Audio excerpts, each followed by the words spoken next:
Hello friends, welcome to my channel. I hope you are doing well. Fantastic. My name is Amar Singh. Today topic is that how to get rich with salary. एक job के साथ में एक इंसान कैसे अमीर बन सकता है, अपनी लाइफ को कैसे ग्रोथ में ला सकता है।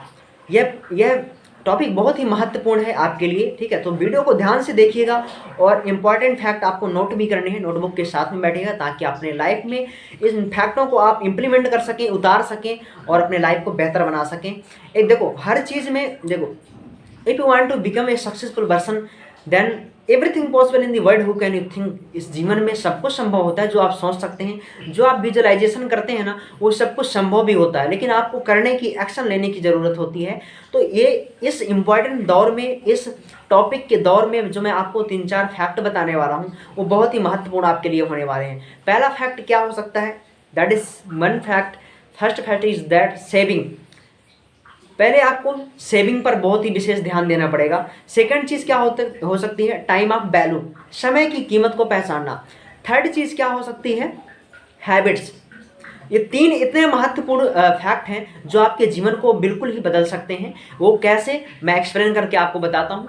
तो फर्स्ट चीज़ हम बात करेंगे सेविंग की, ठीक है। तो देखो, मैं आज तक के जितना भी मेरा अनुभव है, जितना भी मेरा एक्सपीरियंस है, जितने भी अपने मैं लोगों से, अपने सीनियर जूनियर कलीग से, जितने भी लोगों से मैंने मिला, तो मुझे ये अनुभव प्राप्त हुआ कि जितने भी लोग जॉब करते हैं या फिर ज्वाइन अदर बिजनेस, जॉब का फुल फॉर्म होता है ज्वाइन अदर बिजनेस, दूसरे के प्रोफेशंस में काम करते हैं, ठीक है, अपने आप को एक पेशे में रखते हैं, तो उनका यही मानना होता है कि एक नौकरी, एक सैलरीड पर्सन कभी अमीर नहीं बन सकता है। उसकी इतनी ज़रूरतें होती हैं, इतनी आवश्यकताएं होती हैं कि उसका मतलब अपनी ज़रूरत से ज़्यादा वो कमा ही नहीं पाता और उतना इनकम नहीं उनके पास होता है कि वो अपने लाइफ को एक लग्जरी लाइफ बना सके, अपनी लाइफ स्टाइल को बदल सके, अपने सपनों को पा सके, ठीक है, अपने मुकाम तक पहुंच सके। उसके लिए इट इज़ नॉट पॉसिबल, संभव नहीं होता है। उनकी थिंकिंग, उनकी मेंटालिटी यही होती है, वो यही सोचते हैं और इसी बेस पर, इसी एक रिंग के अंदर काम करते हैं, ठीक है, एक जोन के अंदर ऐसी उनकी थिंकिंग बनी होती है कि I can not do everything. हम कुछ नहीं कर सकते, सब कुछ हम नहीं कर सकते, सब कुछ हमारे लिए नहीं बनी है। हम एक जॉब पर्सन है,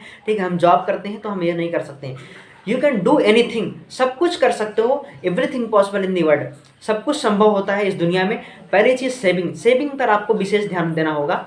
मैं एक किस्सा आपके साथ में शेयर करना चाहूँगा। मेरा एक दोस्त था, जब हम दोनों नौकरी करते थे तो हम ट्रेवल करने जा रहे थे, ठीक है, कुछ भारत के अपने कुछ फेमस स्थानों पर तीर्थ करने जा रहे थे, ठीक है, दर्शन करने जा रहे थे। शायद वहाँ का था मथुरा या फिर कहें तो और कुछ फेमस स्थान थे वहाँ जाने के लिए हमारे। तो हम वहाँ घूमने गए थे। रिटर्निंग टाइम पे जब हम लौट रहे थे तो एक शॉप में हमने शॉपिंग करने गए। तो उसमें क्या होता है कि एक जॉकेट, मेरे फ्रेंड ने क्या किया, उसको एक शॉप में, मॉल में एंट्री करे और वहाँ एक मॉल में उसको जॉकेट पसंद आ जाती है, जो उसका प्राइस था 5,000 रुपये, और उसने उसको बाय कर लिया। तो मेरे मन में एक सवाल आया कि भाई तू ये बता, तेरे पास अभी कितने जॉकेट होंगे? उसने बोला कम से कम 5-6 तो मेरे पास जॉकेट रखे हैं घर में, ठीक है, लगभग इतने तो हैं। तो मैंने उससे बोला कि एक जॉकेट तो किसी को दान में दे देना, ठीक है। तो उसने बोला क्यों, ऐसा क्यों मैं कर दूंगा। लेकिन मैंने बोला कि ये बता, if when you buy anything get when you buy anything then delay maximum 3 days, minimum 3 days, कम से कम। अगर जब किसी चीज़ को आप बाय करने जाते हैं ना, तो अगर आपको पता है कि अगर मुझे ये प्राइस 5,000 रुपये का पड़ रहा है, ये जॉकेट मुझे 5,000 रुपये की पड़ रही है, तो मैं इसको 2 दिन, मैं या फिर अमेजोन या फिर फ्लिपकार्ट में सर्च कर सकता हूँ, वहाँ 20% डिस्काउंट मिल रहा है, ठीक है, डिस्काउंट हटाओ, वो अलग चीज़ हो गई। लेकिन आप अगर 3 दिन तक, 4 दिन तक रुक जाएंगे ना, तो शायद ही आपको महसूस हो कि ये चीज़ मेरे लिए इंपॉर्टेंट ही नहीं लेना, ठीक है। मेरे पास ऑलरेडी 5-4 जैकेट हैं, मैं नहीं लूँगा तो भी चलेगा, ठीक है। तो किसी भी चीज़ को, जब आप ज़रूरतमंद चीज़ों को खरीदने जाते हैं ना, उसको जब आपका मन करता है कि मुझे ये चीज़ को लेना चाहिए, तब उसी चीज़ को आपको क्या करना चाहिए कि 2 से 3 दिन बाद में खरीदना चाहिए, ताकि आपके दिमाग में थोड़ा सा और थिंकिंग एब्जॉर्ब हो सके, अब विजुअलाइजेशन आप सही तरीके से कर पाएँ कि क्या वास्तव में मुझे इस चीज़ की ज़रूरत है, क्या ये नीड है मेरी, या फिर मैं अपने फैशन या अपने पसंद की वजह से ले रहा हूँ, ठीक है। तो अगर एक पर्सन, उसकी 50,000 रुपये सैलरी है, वो 5,000 रुपये की जॉकेट एक बार में ले लेता है, ठीक है, तो उसकी सैलरी का ये 5% हो गया, सॉरी 10% हो गया, ठीक है। तो अगर ऐसी चीज़ें आप 10 बार खरीदते हैं, 10 बार, 15 बार, 100 बार खरीदते हैं, तो ये होता है 5 से 4 लाख रुपए होता है, जो कि उसके लिए 5-6 महीने की बात हो जाती है कमाने के लिए, ठीक है। ऐसे बहुत ही जीवन में खर्चे आते रहते हैं, ज़रूरतें आती रहती हैं जिनको हमें करना पड़ता है। ज़रूरतें क्या कहते हैं, हमारी मनपसंद चीज़ें हमारे सामने आती रहती हैं जिनको हम ले लेते हैं। उनको हम अच्छे से परखते नहीं हैं, उनको हम अच्छे से जानते नहीं कि क्या हमें वास्तव में इस चीज़ की नीड है, इस वस्तु की ज़रूरतमंद है हमारे लिए, वास्तव में इस वस्तु की हमें ज़रूरत है। तो पहले फर्स्ट चीज़ तो आप saving is the psychology, saving is the habit, एक ये आदत है, इसको आप बनाइए। कम से कम बड़े बड़े साइकोलॉजिस्ट, बड़े बड़े मैनेजमेंट गुरु कहते हैं कि अपनी कमाई का कम से कम आपको 10 से 20% आपको सेविंग करना चाहिए, आपको बचाना चाहिए, वो भी खुद के लिए, किसी और के लिए, दूसरे के लिए, फैमिली के लिए, किसी और के लिए नहीं, खुद के लिए आपको 5 से 10% या मैक्सिमम 20%, 30% आपको सेव करना चाहिए अपनी अर्निंग का। ठीक है, तो saving is the first habit मतलब गेट यू रिच। आपको अगर अमीर बनना है, आपको अपनी प्रोसेस को बेहतरीन बनाना है, तो आपको इस प्रोसेस में आपको एक चीज़ ऐड करना पड़ेगा कि आपको हमेशा आपको सेविंग पर फोकस करना पड़ेगा। सेकंड चीज़ क्या है, टाइम ऑफ वैल्यू, समय की कीमत को आप पहचानना पड़ेगा। हम बचपन से सुनते चले आ रहे हैं और किताबों से, अपने गुरुओं से, अपने माता पिता से, अपने बड़ों से, सीनियरों से सुनते चले आ रहे हैं कि समय ही सोना है, समय ही सोना है। ठीक है, time is money, time is gold, समय ही पैसा है। समय की कीमत को पहचानना अगर आप शुरू कर देंगे, time is money, money is everything. आजकल पैसा सब कुछ है। अगर पैसा तभी आएगा जब आप समय की कीमत को पहचानोगे, आइडेंटिफाई करोगे कि व्हाट इज टाइम, टाइम की वैल्यू को पहचानोगे। अगर आप एक एक क्षण अपने जीवन की प्रोसेस में लगाते हो, अपनी वृद्धि में लगाते हो, अपने जीवन की कुशाग्रता में लगाते हो, अपनी तरक्की में लगाते हो, अच्छे विचारों में लगाते हो, ठीक है, अच्छे काम में लगाते हो, अपने काम में लगाते हो, उसकी खुद की प्रोसेस को ग्रोथ करने में लगाते हो, ठीक है, तो आपको गेट रिच होने से कोई नहीं रोक सकता। ठीक है, आपको महान बनने से, आपको बड़ा बनने से, आपको अमीर बनने से कोई नहीं रोक सकता। एक समय ही है, जिस समय कहते हैं ना कि समय को अगर आप बर्बाद करोगे तो समय आपको बर्बाद कर देगा। मैटर ये करता है कि हम अपने इम्पॉर्टेंट टाइम को, जीवन के अपने समय को हम कहाँ व्यस्त करते हैं। ये अमूल्य जो हमारा शरीर है, अमूल्य जो हमारा दिमाग है, ये हमारा इतना अमूल्य रत्न जो हमें भगवान से प्राप्त हुआ है। कहता ना कि बड़े भाग मानुष तन पावा, सुर दुर्लभ सदग्रंथ ही गावा। ठीक है, ये बड़े भाग में जो मनुष्य का तन हमें मिला है, तो इसको अमूल्य रत्न को हम कहाँ बिजी करते हैं, किस ओर हम इसको अग्रसर करते हैं, किन फील्डों में, किन टॉपिकों में हम इसको मतलब केंद्रित करते हैं। ठीक है, तो आपको समय की कीमत को पहचानना पड़ेगा। अपने काम पर कर्मण्येवाधिकार से, कर्म पर अपना अधिकार है, तो कर्म को, अपनी प्रोसेस को, अपने लक्ष्य को पाने से पहले की जो प्रोसेस होती है, किसी बिजनेस में, किसी प्रोफेशन में आपको अगर सक्सेस होना है तो इसकी एक प्रोसेस होती है, उसका एक शेड्यूल होता है। जितना अच्छा, जितना बेहतरीन अपने आप उस प्रोसेस को बेहतर बनाएंगे, उतना ही अच्छा आपको रिजल्ट सामने आएगा। ठीक है, तो आपको हमेशा टाइम की वैल्यू को पहचानना है, अपनी प्रोसेस को बेहतर बनाना है। भले ही आप क्यों ना जॉब कर रहे हो, भले ही आप कितना भी छोटा काम क्यों ना कर रहे हो, लेकिन काम होता है। आप देखो, काम, हर काम महान होता है, लेकिन आपके अंदर ये जहन होना चाहिए, आपके जहन में ये जुनून होना चाहिए कि मैं जिस काम को कर रहा हूँ, उस काम को इस दुनिया में या फिर मेरे एरिया में मेरे बराबर, मेरे से बेहतर उस काम को कोई ना कर सके। ठीक है, तो थर्ड चीज़ क्या होती है, सेकंड चीज़ तो हो गया टाइम ऑफ वैल्यू, समय की कीमत को आपको पहचानना पड़ेगा। थर्ड चीज़ क्या होगी, हैबिट।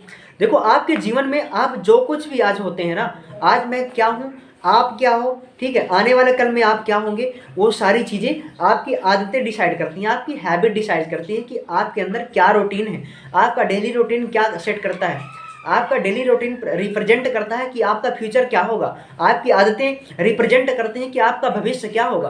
तो आपको अपनी आदतों को महान बनाना पड़ेगा, आपको अपने एटीट्यूड को सही करना पड़ेगा, आपको अपनी थिंकिंग, आपको अपनी पॉलिसी को सही करना पड़ेगा, ग्रेट बनाना पड़ेगा। आपकी जो थिंकिंग, आपका जो सोचने समझने का नज़रिया होता है ना, उसको बेहतर बनाना पड़ेगा।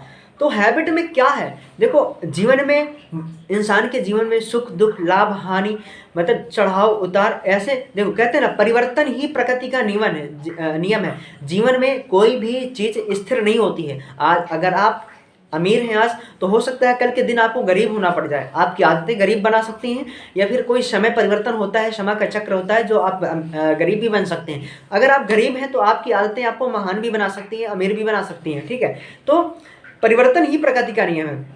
कहते हैं ना कि कभी सुख आता है इंसान के जीवन में, कभी दुख आता है। तो आपको इस चीज़ को बहुत ही महत्वपूर्ण तरीके से समझना चाहिए, बहुत ही केंद्रित बिंदु मान करके इस चीज़ को समझना चाहिए, बहुत ही गहराइयों के साथ में इसको समझना चाहिए कि आपकी आदतें ही रिप्रेजेंट करती हैं कि आपका फ्यूचर का क्या होगा, आपका प्रेजेंट ही निर्धारित करता है कि आपका फ्यूचर क्या होगा। ठीक है, तो जब भी इंसान के जीवन में, मतलब कि ऐसे सिचुएशन आती हैं कि उसके समझ में नहीं आता कि मैं क्या करूं। ऐसे हालातों से उसे गुजरना पड़ जाता है, कभी बिजनेस के दौर में, कभी फैमिली के दौर में, कभी रिलेशनशिप के दौर में। बहुत सारे ऐसे ऐसे अपने अपने फील्ड में ऐसे दौर आते हैं कि उसके समझ में नहीं आता, उसे वो डिसीजन नहीं ले पाता कि मैं करूँ क्या। उसके श्योर डिसीजन, उनके फैक्ट डिसीजन नहीं आ पाते हैं कि मैं क्या इस टाइम पे मुझे क्या डिसीजन लेना चाहिए। That is human habit is important that time. Proactivity, activity तो सब करते हैं जीवन में, ठीक है, हम भी एक्टिव रहते हैं, हम भी काम करते हैं, आप भी काम करते हैं, लेकिन प्रोएक्टिविटी, विपरीत परिस्थितियों में अनुकूल भाव रखना, प्रतिकूल परिस्थितियों में भी अनुकूल भाव रखना। जब आपके सामने विषम परिस्थितियां हों, आपका समय आपसे विपरीत चल रहा हो, उस समय भी अपनी मेंटलिटी को एकदम से बैलेंस में बनाए रखना, एकदम से सही नज़रिए से सोचना और अपने आप को अपने पैशंस के साथ में अपने काम को, अपने प्रोसेस को बेहतर बनाना ही हमारा फर्स्ट कर्तव्य होता है, ठीक है। That is good habit. Second चीज़ होती है कि थिंक विन विन। जब भी आप हमेशा देखो, हम कभी किसी भी बिजनेस प्रोफेशन में चलते हैं ना, तो हमें एक चीज़ याद आती है कि कभी वो बढ़ रहा है, कभी हम घट रहे हैं, ठीक है, कभी मेरे से अच्छा वो परफॉर्म कर रहा है, ठीक है, तो करने दीजिए ना। जब कभी आप कहते हैं कि if you think about people, अगर आप लोगों के बारे में सोचते हो ना, अगर आप लोगों के बारे में सोचते हो तो इसका मतलब that is your mind that is. If you think about people your average mind, अगर आप लोगों के बारे में सोचते हो तो आपका जो माइंड है ना, आपका माइंड कुछ अच्छा परफॉर्म करने वाला नहीं है। लोग क्या कहते हैं, लोग क्या बोलेंगे, ठीक है, लोग क्या कर रहे हैं, लोग कैसे पहन रहे हैं, लोग कैसे खा रहे हैं, क्या खा रहे हैं, ये चीज़ें आपके लिए इंपॉर्टेंट नहीं रखती। आपको हमेशा अपने चीज़ों पर ध्यान देना है, अपने बिजनेस, अपने प्रोफेशन पर ध्यान देना है। हमेशा इस चीज़ को हमेशा आपको ध्यान में रखना है कि थिंक विन विन, मैं भी जीतूँ, आप भी जीतो। आपका नज़रिया क्या होना चाहिए, आपका व्यू क्या क्लियर होना चाहिए कि मैं भी जीतूँ और आप भी जीतो। दोस्तों, मैं आशा करता हूँ कि वीडियो आपको बहुत पसंद आई होगी, बहुत अच्छी लगी होगी, आपके लाइफ में ये वीडियो आप बहुत ज़्यादा वैल्यूएबल होगी। तो वीडियो अगर पसंद आए तो लाइक करना बिल्कुल ना भूलें। हर दोस्तों तक, हर रिलेशनशिप तक इसको शेयर करें। चैनल में अगर नए हो तो सब्सक्राइब भी कीजिए। धन्यवाद, मिलते करके नेक्स्ट वीडियो। जय हिंद।